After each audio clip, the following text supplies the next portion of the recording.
আসসালামু আলাইকুম। বাংলাদেশ বেতার রাজশাহী স্থানীয় সংবাদ পড়ছি সুলতানা নাজনীন। রাজশাহীর চরাঞ্চলের সমস্যা সমাধানে প্রয়োজনীয় উদ্যোগ নেয়ার আশ্বাস দিয়েছেন জেলা প্রশাসক কাজী শহীদুল ইসলাম। একই সঙ্গে সীমান্তে অবৈধ অনুপ্রবেশ বা পুশিন ঠেকাতে স্থানীয় জনগণকে সতর্ক ও সচেতন থাকার আহ্বান জানিয়েছেন তিনি। গতকাল পবা উপজেলার হরিয়ান ইউনিয়নের চর খিদিরপুর সরকারি প্রাথমিক বিদ্যালয় প্রাঙ্গণে সরকারের উন্নয়নমূলক কর্মসূচি ও সীমান্ত সুরক্ষা বিষয়ক মতবিনিময় সভায় তিনি এই আহ্বান জানান। পবা উপজেলা নির্বাহী কর্মকর্তা মোহাম্মদ ইবনুল আবেদিনের সভাপতিত্বে সভায় প্রধান অতিথির বক্তব্যে জেলা প্রশাসক বলেন, সীমান্তে পুশিন একটি বেআইনি প্রক্রিয়া। বিজেপি ও স্থানীয় জনগণ সতর্ক অবস্থায় থাকলে এসব চেষ্টা প্রতিহত করা সম্ভব হবে। তিনি বলেন, দেশের স্বাধীনতা ও সার্বভৌমত্ব রক্ষার দায়িত্বে শুধু আইন শৃঙ্খলা রক্ষাকারী বাহিনীর নয়, সাধারণ মানুষেরও।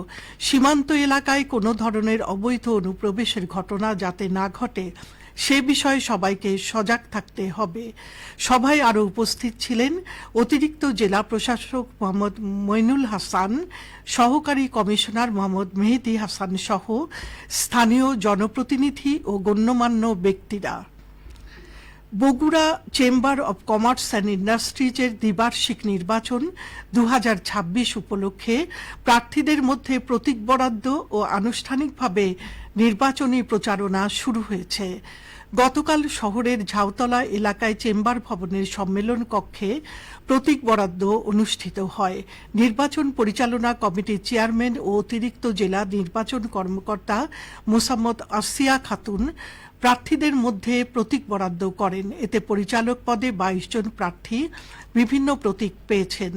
নির্বাচন কর্মকর্তা জানান, আগামী 5ই জুলাই শহীদ টিটু মিলনায়তনে সকাল 10টা থেকে বিকেল 5টা পর্যন্ত বিরতিহীনভাবে ভোট গ্রহণ অনুষ্ঠিত হবে। নির্বাচনে সভাপতি, সহসভাপতি ও পরিচালক এই 3 পদে মোট 28 জন প্রার্থী প্রতিদ্বন্দ্বিতা করছেন। আমভিত্তিক অর্থনীতি ও রপ্তানি সম্ভাবনাকে আরও বিকশিত করতে চাঁপাইনবাবগঞ্জে কৃষিভিত্তিক রপ্তানি প্রক্রিয়াকরণ অঞ্চল ইপিজেড স্থাপন এবং আম শিল্পের উন্নয়নে বিশেষ উদ্যোগ নেয়ার অনুরোধ জানিয়েছে Chapainawabganj chamber of commerce and industry.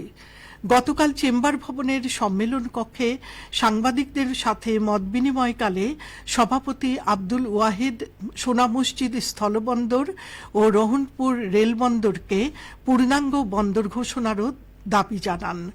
এ সময় 2026-27 অর্থ বছরের প্রস্তাবিত জাতীয় বাজেট নিয়ে সাংবাদিকদের সাথে মত বিনিময় করেন Chapainawabganj chamber of commerce and ইন্ডাস্ট্রির সভাপতি।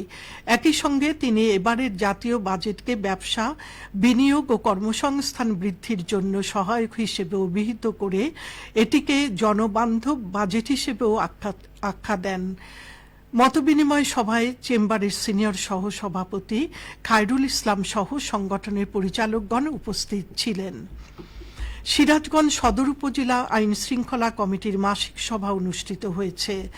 গতকাল সদর উপজেলা পরিষদ মিলনায়তনে এই সভা অনুষ্ঠিত হয়। সভায় সভাপতিত্ব করেন সিরাজগঞ্জ সদর উপজেলা নির্বাহী কর্মকর্তা মোহাম্মদ মামুন খান। সভায় সিরাজগঞ্জের সার্বিক আইন শৃঙ্খলা পরিস্থিতি স্বাভাবিক রাখা, সাধারণ মানুষের শান্তিপূর্ণ বসবাস নিশ্চিত করা এবং মাদক বিরোধী অভিযান আরও জোরদার করার বিষয়ে আলোচনা হয়। নাটোরের সিংড়ার গবাদি পশুর ল্যাম্পি স্কিন রোগের টিকা ক্যাম্পেইন অনুষ্ঠিত হয়েছে। গতকাল উপজেলার ছাতারদিঘি ইউনিয়নের পাকিসা সরকারি প্রাথমিক বিদ্যালয় প্রাঙ্গণে এই ক্যাম্পেইন অনুষ্ঠিত হয়। ক্যাম্পেইনের উদ্বোধন করেন উপজেলা নির্বাহী কর্মকর্তা আবদুল্লাহ আল রিফাত।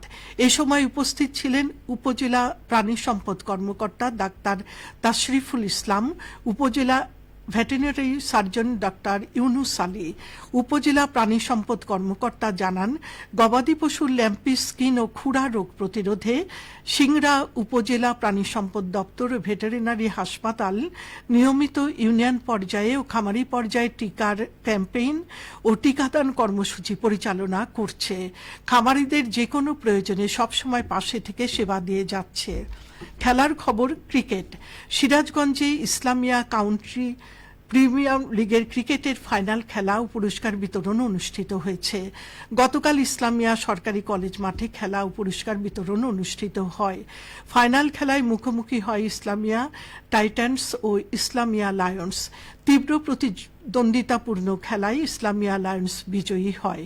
খেলা শেষে বিজয়ী ও পরাজিত দলের মধ্যে পুরস্কার বিতরণ করেন সুন্দরবন গ্যাস কোম্পানি লিমিটেডের চেয়ারম্যান মোহাম্মদ শাহ আলম টুকু। সবশেষে আবহাওয়া। আজ দুপুর 12টায় রাজশাহীতে তাপমাত্রা ছিল 34 ডিগ্রি সেলসিয়াস। এ সময় বাতাসে আপেক্ষিক আর্দ্রতার পরিমাণ 69%। রাজশাহী ও পার্শ্ববর্তী এলাকায় আজ সূর্যাস্ত সন্ধে 6:55। সংবাদ শেষ হলো। আমাদের পরবর্তী সংবাদ দুপুর 2:05।